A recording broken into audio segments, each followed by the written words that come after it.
Et pourtant, la saison avait très bien commencé au PSG. Mais on se retrouve au cœur d'un scandale. On a tous entendu parler de ce conflit qui oppose Neymar Junior à Kylian Mbappé concernant le tireur de penalty du PSG. Donc Christophe Galtier a été clair, hein, c'est Kylian Mbappé le tireur numéro 1 du PSG dans l'hiérarchie. Donc Neymar serait deuxième et Léo Messi troisième. Donc en connaissant Léo Messi, je pense que lui il s'en fout, hein. Il en a tiré assez de penalty pour ne pas se plaindre et surtout c'est un super joueur. Donc malgré son aura médiatique, il ne se mêle pas de ce genre de trucs bizarres.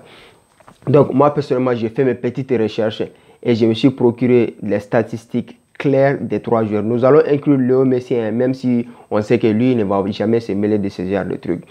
Mais nous allons l'inclure car il fait partie de ce trio offensif du PSG. Donc, commençons tout d'abord par Léo Messi. Léo Messi a 74% de réussite durant toute sa carrière. Hein. Donc, Léo Messi, immense tireur. Hein. Donc, 74%, ce n'est pas n'importe quoi. Hein. Donc, si on prend en compte le nombre de pénaltys qu'a tiré Léo Messi, c'est des centaines. C'est tout simplement hors norme quand il était au FC Barcelone. Donc, Neymar Junior avec 90% de taux de réussite. Donc, c'est tout simplement hors norme. Il a l'un des meilleurs taux au monde. Hein. Franchement, c'est tout simplement hors norme. Et surtout, quand on voit Neymar tirer, on sent que le mec, il a vraiment une maîtrise tout simplement hors norme. Quand les autres viennent tirer le penalty, on sait que le penalty, c'est de la loterie, pardon.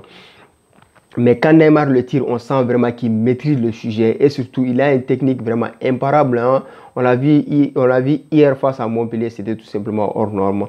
Il a mis le ballon, il a pris le gardien à contre-pied et il a mis le ballon facilement. Donc, il marque d'une facilité déconcertante.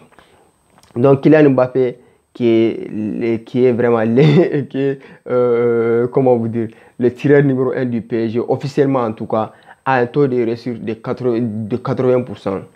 Donc, ce qui est hors norme aussi, hein, ce qui est hors norme vraiment. Mais Kylian Mbappé, je pense que, on le sait tous, il a l'habitude de manquer des pénaltys. Il manque beaucoup de pénaltys, franchement. Donc, comparé aux autres, je pense que Kylian Mbappé est peut-être le pire tireur d'entre les trois.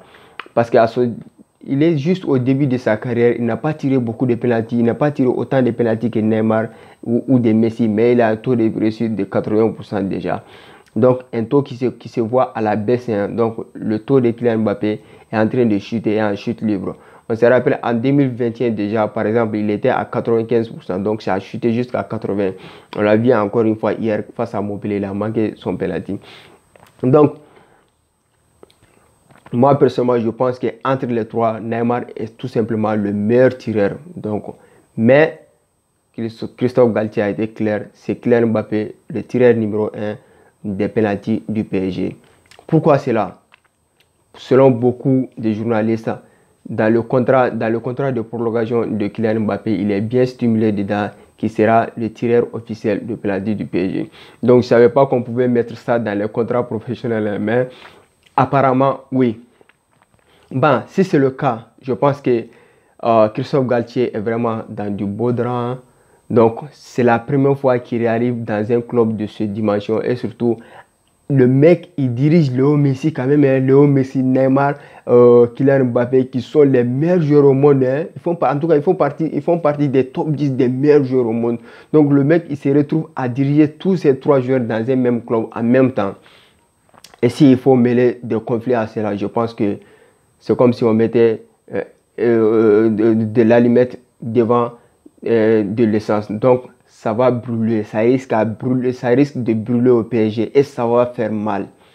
Ça va faire très très mal. Donc, la direction du PSG a intérêt à réagir. Je pense que ce conflit n'a pas fini de faire couler de l'encre.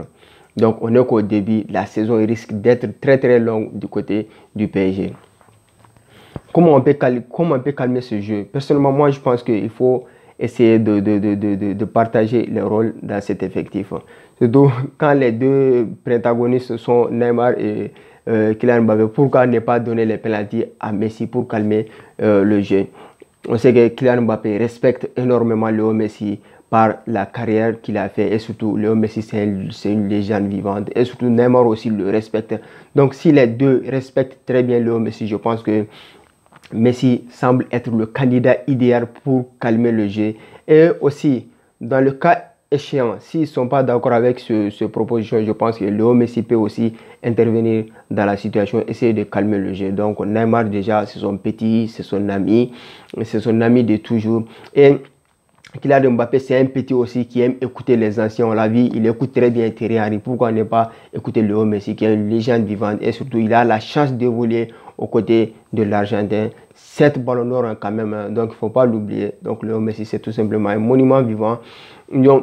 Donc c'est là qu'intervient l'expérience de Léo Messi pour calmer le jeu. C'est soi-disant penalty gate qui n'aurait pas du tout avoir eu lieu. Donc la direction du PSG a intérêt à réagir, hein, avant que les choses n'aillent plus loin. Donc selon plusieurs médias, Kylian Mbappé aurait déjà demandé que Neymar soit viré du PSG. C'est pourquoi Neymar l'a su, c'est pourquoi il est en rogne contre Kylian Mbappé. Donc c'est des rumeurs difficiles à confirmer, mais moi personnellement, si c'était le cas, moi je serais vraiment choqué, hein, parce que ça, je m'y attendais pas du tout. Et surtout moi personnellement, si j'étais à la place de Neymar, je serais en colère, hein, c'est normal. Donc, comment est-ce que ton coéquipier, celui que tu prends comme ami, celui que tu prenais comme ton ami, ton frère, demande à ton club de te virer? Donc, n'importe qui à sa place serait vraiment en rogne contre Kylian Mbappé.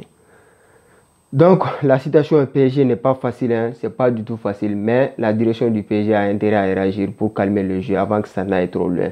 Donc, la tête que Kylian Mbappé faisait hier face à Montpellier, c'était vraiment choquant, hein. Moi, personnellement, je pense qu'il a gâché la fête, hein. Le PSG était en train de dérouler le tapis rouge face à Montpellier. Le mec, il rentre sur le terrain, il commence à montrer sa tête bizarre, tout en couleur, boudeur, je ne sais pas comment vous dites là. Moi, personnellement, j'étais vraiment sous le choc. Et je pense qu'il a gâché la fête hier face à Montpellier. Donc, les amis, c'est tout pour cette vidéo. Si la vidéo vous a plu, n'hésitez pas à vous abonner et à mettre beaucoup de pouces bleus pour le référencement de la chaîne. Merci à vous et on se retrouve bientôt pour d'autres vidéos.